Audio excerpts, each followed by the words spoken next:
You know, there's a big problem that I have with some of the comments on the channel that I really want to address. And it's the fact that some of you guys just want to burn the whole thing to the ground. And I understand that if you've been hurt by something, that you would just like to see the whole thing annihilated. Or maybe the traditional church model just drives you batty with all the inefficiencies and misallocations of things that go on to make that work. There's a lot of problems there. We've covered dozens of them on this channel. You know me well enough to know that I take issue with some of the things that happen in traditional churches, but I have a lot of caution when it comes to like burn the whole thing to the ground. And I'm going to talk about why I don't like talking that way in the videos, whereas some of y'all have no reservation about saying those kinds of things. And that troubles me to a degree. And I want to help us learn to be discerning in the kind of words that we use when we talk about our disagreements with the traditional church model. So first, we have to say that there are problems that need to be addressed, okay? And we've addressed many of them on the channel. We will continue to address them on this channel. So let's start with an illustration. If I were to tell you that marriage just needs to be done away with, total waste of time, so much abuse goes on, so many wrecked lives, so many divorces, so many children of divorce. Let's just burn the whole marriage thing to the ground. You have to say, well, I mean, the way God designed marriage is beautiful. There's a lot of beautiful marriages out there. Let's just not burn the whole thing down. Instead, let's be discerning about the kind of issues that take place and how we can prevent them and how we can address them. So I don't think any of you would say, let's just burn marriage to the ground because there's some bad ones out there and there's hurt that happens.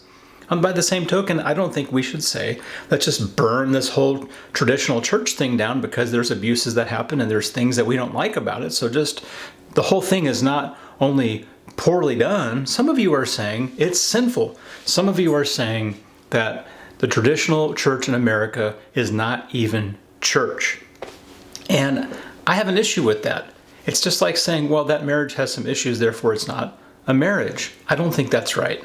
And so I'm going to give a couple of reasons why, personally and also biblically, why we need to take great care with the language that we use when we talk about the church. And the next thing I want to share is this. I don't want you to hear me saying that we are making excuses for the problems. That's not my point, because sometimes people will go, well, you know, we don't really need to do anything about the issues because there's a lot of good that's going on. That's not a good argument to say that we shouldn't address the issues that we face. Okay? Don't bury your head in the sand. You know I'm not burying my head in the sand. So let's talk about a few issues that I have with the line of thinking that goes, because the traditional church has kind of missed some of the biblical priorities, et cetera, and in many instances, not all instances, just burn the whole thing to the ground. Here are some of my reservations with that line of thinking. And here's why you're not going to hear me talk like that. The first is that God uses all kinds of churches to produce fruit. And we want to see fruit produced. Sure, we could say if you took the same resources and the same X, Y, and Z and applied it in a different way, you'd have more fruit. That's fine. But I just take great care to not point at something God is using and go, blah, blah, blah, blah, blah. That's wrong. That's blah, blah, that's not even church. That's not even Christian. If God's using it, we need to be very careful to not just blow the whole thing up or condemn the whole thing wholesale, because we are then pointing at fruit that God's producing and go, that's not fruit. And I think that we need to be very careful when we assess things like that or judge things like that. Where God is producing fruit, I'm not going to ask for the whole field to be burned. The second is that God has clearly called people into some of these positions. When you talk to people in traditional church congregational ministry and you hear their story and you hear all the prayer that was involved and the answers that were involved and how God positioned various people into different roles, God's hand is in that.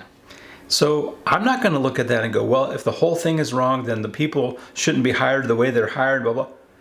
God answered prayers to call many of those people to all of this. So that makes me go, hey, I'm not going to point my fingers at that and go, wrong, wrong, wrong, and the whole thing needs to be burned down when God has his hand in it. God's clearly, providentially working through traditional churches in America. So no, don't burn the whole thing down. Honor the good that you see in it. It's not all bad. We have to be honest with ourselves.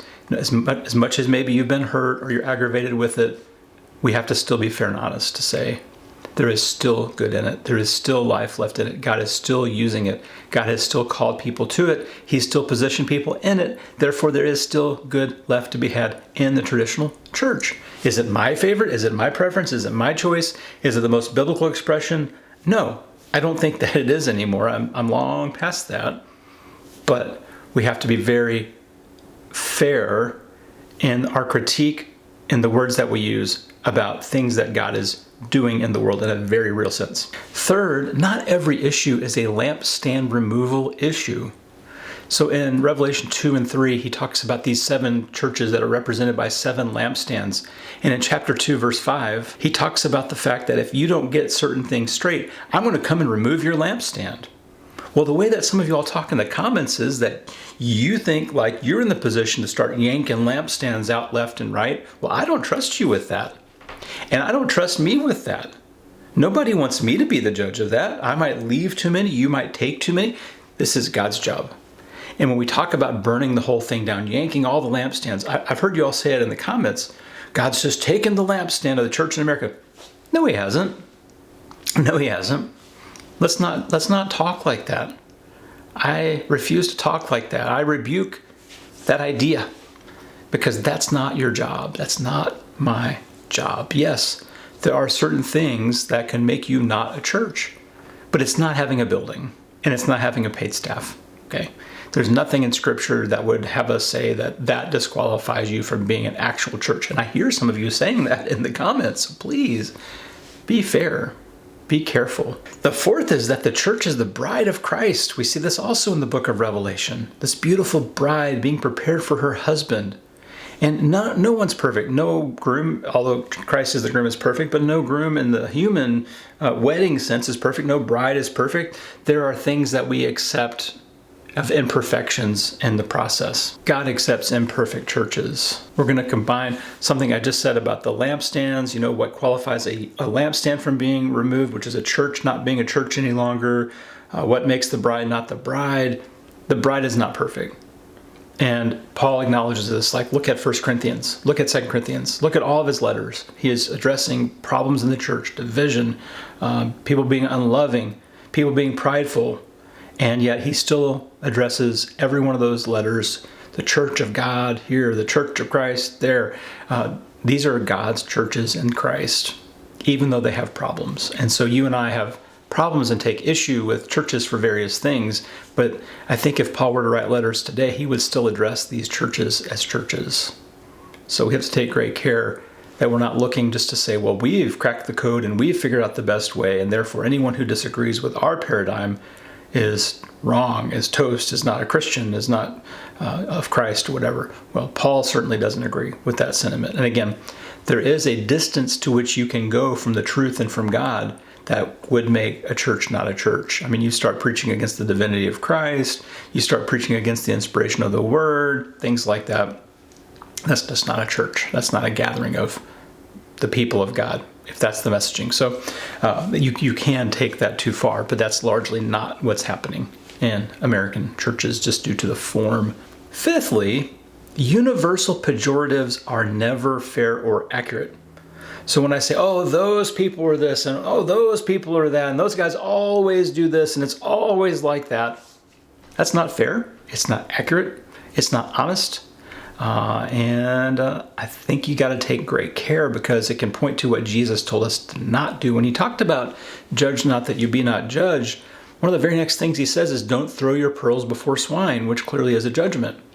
And I think what Jesus is saying here is don't allow yourself to have a critical spirit that is always looking with a critical judgmental eye at everybody else, like the speck in the plank. Okay? He says, by the standard you use, it'll be used back to you. Okay, well, be very careful with that. You might want to have a generous standard of judgment because the standard you use against others will be just flipped right back around on you. And so we have to be really careful with universal pejoratives because they're not fair or accurate. We say everyone's like this or everyone's like that. No, they're really not. There are large churches doing tremendous amounts of good in the world and in the community, and sending missionaries places, and beginning training centers and preacher training centers and all kinds of things all around the world. And I'm not going to point my finger at that and go, no, no, no, wrong, wrong, wrong. Everything about that's wrong. They're not even Christians anymore. Look for the fruit, point number one. Look for the fruit. It's there. It exists. It may not be the way you want it, but that doesn't mean it's wrong.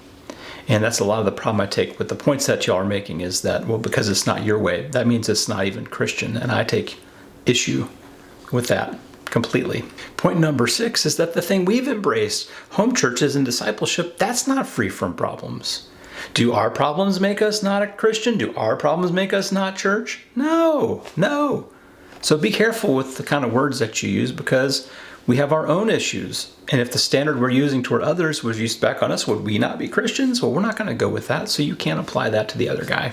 The 7th thing is, differences in the body actually helps us mature. If everything were exactly alike in all ways, shape, and form, we would have nothing to think about, nothing to consider. We wouldn't have to keep our pride in check, nothing to evaluate. It would just be one flat thing, all ironed out exactly the same in every way, shape, and form. And everything would be just like us, and we'd be just like them, and there wouldn't be any need to get along about anything. Well, we need to get along. Churches of different paradigms, different sizes, different ways of meeting need to get along. Okay? We've kind of talked about in that history of the house church persecution video, which I'll link to in the cards at this point. At the top, there'll be a little link pop up. We talked about how the institutional church was persecuting the home churches for hundreds of years.